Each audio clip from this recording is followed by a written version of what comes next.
everyone, my name is Jenna, but you guys can call me Jen, and welcome back to my channel. Welcome to some 5-star predictions. Nice and simple, this video concept.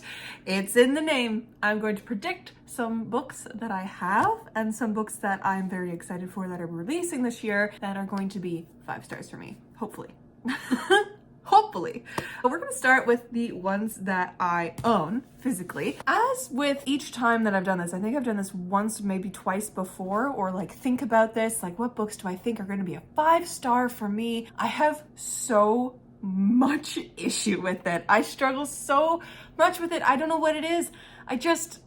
I look at the books that I have and I'm like, I think I'm gonna really enjoy this, but I don't think it's gonna be a 5-star gonna blow me away book. And then I'm sitting there and I have to think to myself, like, why do I do that? Why do I buy books that I think I'm just gonna enjoy? Because sometimes it's nice to be surprised. Also, sometimes we just like to buy books that we are going to enjoy and have a good time with, not expecting it to blow us away, because then, you know, expectations get crushed. I don't know what the psychology is behind that, but there's gotta be something.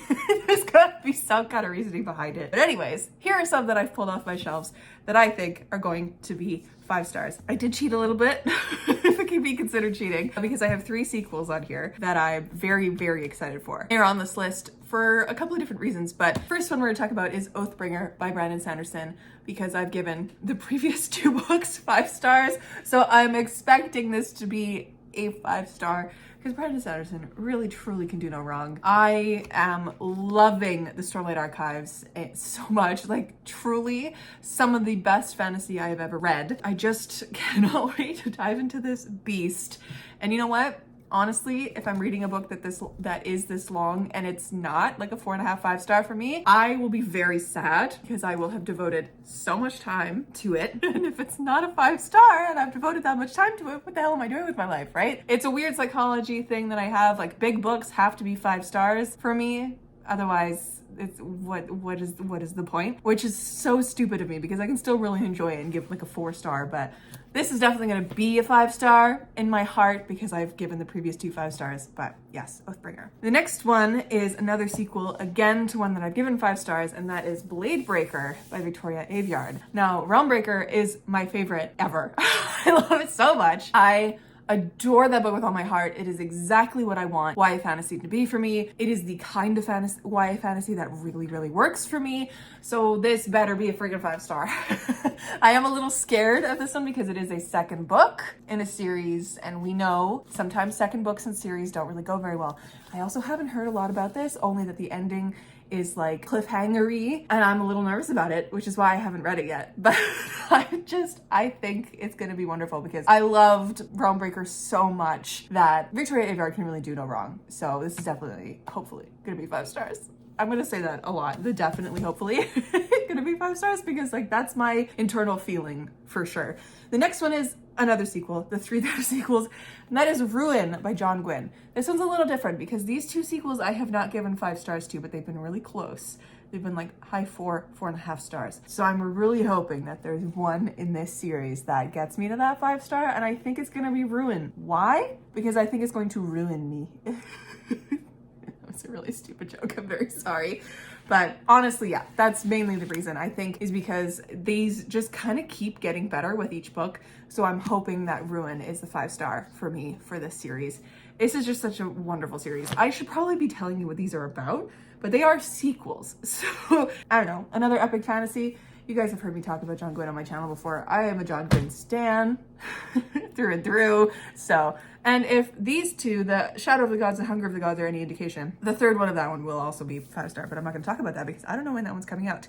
Anyways, now we're gonna get into 3 that are on my shelves that I don't know why they feel like they're gonna be 5 stars for me. Well, I guess we'll find out why when I talk about them, but yeah, 3 of them that I've not read anything from these authors before. 3 of them that I haven't really heard much about, other than like a little bit of hype surrounding it, but also like very little about what the actual book is about, kind of a thing. I don't know. It's interesting. Like, I've heard like the pitches of most of them, but I haven't heard like details about what it's about, you know? Anyways, the first one here is The Sword of Kaigan by Emma Wang. This is a standalone, self-pubbed indie epic fantasy novel that I have seen on the internet get so much love from people. Like, people are saying, a few people have said like it's their favorite fantasy of the year when they read it. It was their favorite fantasy of like all time, which is bananas. So like that's a banana statement. Truly, like if I'm saying that, that means it's knocked so many absolutely fabulous books out of the way. So I'm very intrigued by this, and I think this is going to be a 5-star for me. It's epic fantasy, it's standalone, which is huge. I say that, it might not be, but I'm pretty sure it is. And it's gotten love from people like the Library of a Viking on YouTube and Reagan from Peruse Project. And I trust Reagan with my entire life. And I trust her recommendations with literally everything I have. So it's, I think that might be why. But yeah, I honestly, this is one of the ones that I don't know much about. And it's mostly just like a vibe I'm getting from it, like a vibe of like, I'm gonna love this when I do read this. So hopefully 5 stars. Then we have one that has been on my TBR since freaking October, November, and I keep meaning to read it. Like it feels like a November and a January book to read, and I need to read it. So I need to find out that if this is gonna be 5 stars or not. And I feel like it's gonna be 5 stars because it just feels like it's gonna be exactly what I wanna read. And it's Ordinary Monsters by J.M. Nero. It is a Victorian fantasy that's like, I don't know, atmospheric and dark, and it feels like it's gonna be a juicy read, like one of those ones that you can just really sink your teeth into kind of vibe. I love when books are set in like Victorian era, so the fact that this is like Victorian era England, oh, apparently it goes to Tokyo as well, and Edinburgh, which is very fun. And it deals with these 2 kids that have powers. I think I'm gonna love this. I think it's gonna be exactly the vibe. So I really need to get to it soon. Otherwise I'm gonna be putting it off until November of this year, which I don't wanna do. I wanna read it like now. And the last one that I own physically is a little bit of a wild card because I don't remember if I've ever given a like epic space opera or a sci-fi 5 stars other than Becky Chambers. And even with Becky Chambers' books, like her Wayfarer series, which are the space operas, not all of them in the Wayfarer series are 5 stars for me. And I'm trying to think of other ones that I really, really love. And I think the only ones that kind of are that are the Last Watch and the Exiled Fleet, and neither of those are a full 5 star for me. So I don't know about this one, a little bit of a wild card, but I have a good feeling about it. And that is The Stars Undying by Emery Robin. This one, I don't know anything about. All I know is that it's a queer space opera, and I believe it is inspired by the rise and fall of ancient Rome and Egypt and the lives and loves of Cleopatra and Julius Caesar. So I'm looking forward to it. I've also heard very little about this online. There's someone that I follow on TikTok, I believe her name is Samantha. I can't remember what her like handle is, but she absolutely loved this last year, and it was like on her top reads of the year kind of a thing. Like it was one of the last additions to it. So I'm amped, and hopefully this is the first space opera that gets that 5 stars for me. Hopefully. Anyway, let's talk about the ones that are coming this year that I think are gonna be 5 stars for me, myself, and I. One easy one that I can get out of the way is gonna be Bear of Winter by Hannah Long, which is Asian Log, the Hall of Smoke series, book 3. I'm so excited about this one.